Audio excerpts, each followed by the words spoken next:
Assalamualaikum warahmatullahi wabarakatuh. Selamat pagi anak-anakku semua. Ketemu lagi dengan saya Pak Romat. Mudah-mudahan anak-anakku sehat semuanya. Pada pertemuan kali ini Bapak akan menyampaikan materi yaitu tentang lingkaran. Apa tujuan dari pembelajaran ini? Yaitu adalah tujuannya siswa dapat mengenal lingkaran. Kenapa kita harus belajar lingkaran? Nah, kita belajar lingkaran. Yang pertama ada beberapa fungsi. Yang pertama itu adalah kita bisa mendesain taman yang berbentuk lingkaran.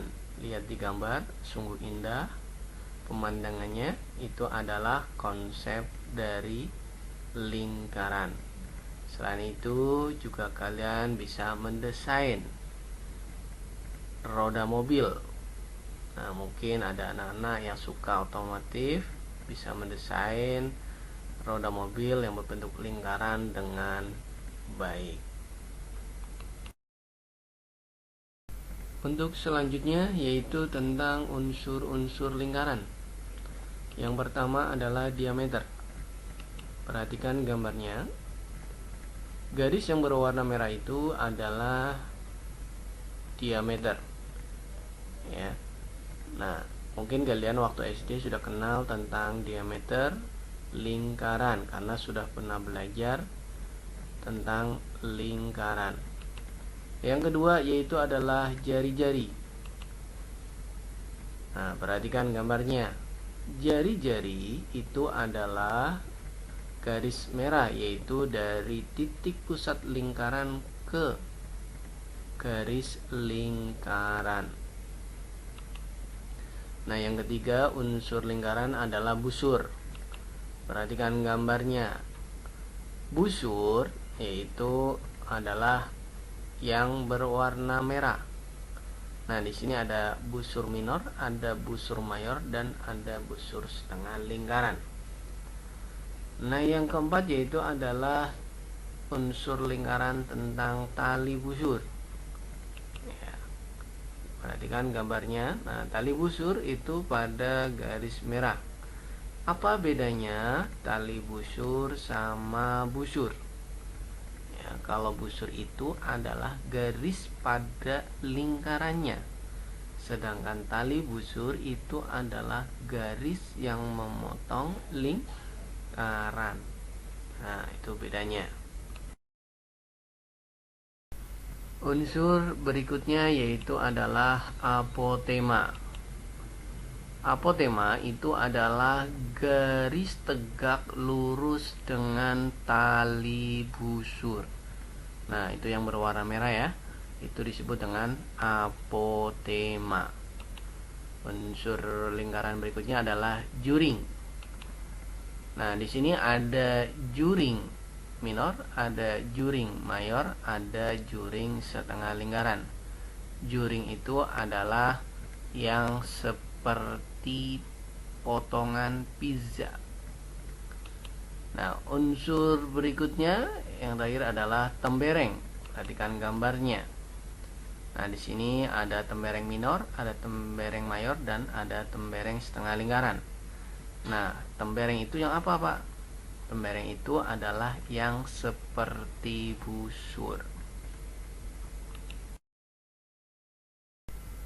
Untuk selanjutnya kita belajar tentang sudut pusat dan sudut keliling. Perhatikan gambar berikut. Sudut MON adalah sudut pusat, sedangkan NEM dan sudut MFN adalah sudut keliling. Apa hubungannya sudut pusat dengan sudut keliling? Sudut pusat itu sama dengan 2 kali sudut keliling, sedangkan sudut keliling itu sama dengan setengah kali sudut pusat. Untuk lebih jelasnya kita langsung ke contoh soal. Perhatikan gambar lingkaran di atas. Jika sudut MFN 70, tentukan sudut MON. Kita jawab. Karena sudut MON itu merupakan sudut pusat, maka sudut MON itu sama dengan 2 kali sudut keliling. Berarti 2 kali 70 sama dengan 140. Jadi sudut MON-nya sama dengan 140. Contoh soal yang kedua. Perhatikan gambar lingkaran di atas. Jika sudut MON itu sama dengan 70 derajat, tentukan sudut NEM. Kita jawab. Ya, karena sudut NEM itu merupakan sudut keliling, maka sudut NEM itu sama dengan setengah kali sudut pusat. Berarti setengah kali 70. Berarti sama dengan 35. Maka sudut NEM itu adalah 35 derajat. Untuk berikutnya yaitu kita menentukan panjang busur. Rumus panjang busur adalah sudut busur per sudut lingkaran kali 2 kali pi kali R, atau biasa disebut dengan keliling lingkaran. Kita langsung aja terapkan ke contoh soal. Sebuah juring memiliki sudut 90 derajat dan jari-jarinya 7 cm. Berapakah panjang busurnya? Kita tulis dulu rumusnya. Panjang busur sama dengan sudut busur per sudut lingkaran kali 2 kali pi kali R. Kita masukkan. Sudut busurnya tadi 90 derajat. Dan sudut lingkarannya berapa? Ya, 360 derajat. Terus kali 2 kali pi.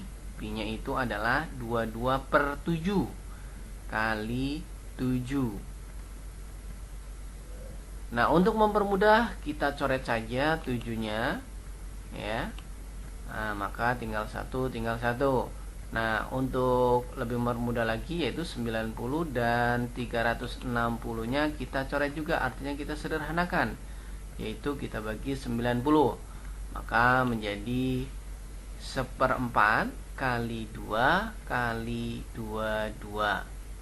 Maka panjang busur hasilnya adalah 11 cm.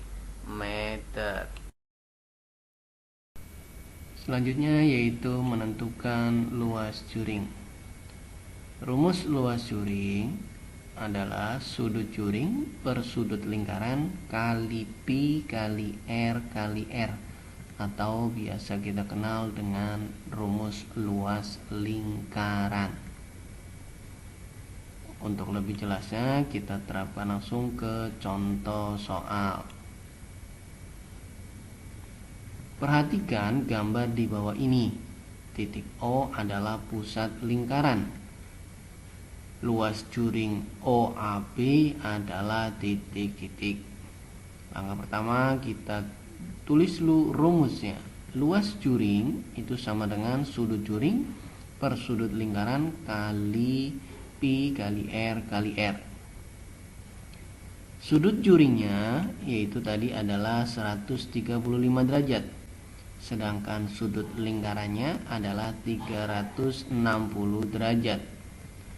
Pi-nya adalah 22 per 7. Kenapa 22 per 7? Karena jari-jarinya 14. Maka kali 14 kali 14. Untuk mempermudah dalam perhitungan, kita coret aja 14-nya dengan 7. Nah, maka dapat 2. Nah, biar lebih mudah lagi, 135 dengan 360-nya juga kita sederhanakan. Nah, maka menjadi 3/8 kali 22 kali 2 kali 14. Maka luas juring sama dengan 231 cm. Terima kasih anak-anakku semua. Mudah-mudahan penjelasan dari Bapak bisa kalian terima dengan baik dan bisa membantu anak-anakku semua dalam mengerjakan tugas dari Bapak Ibu Guru. Dan jangan lupa tulis di buku kalian jika ada hal-hal penting di video tersebut. Terima kasih. Assalamualaikum warahmatullahi wabarakatuh.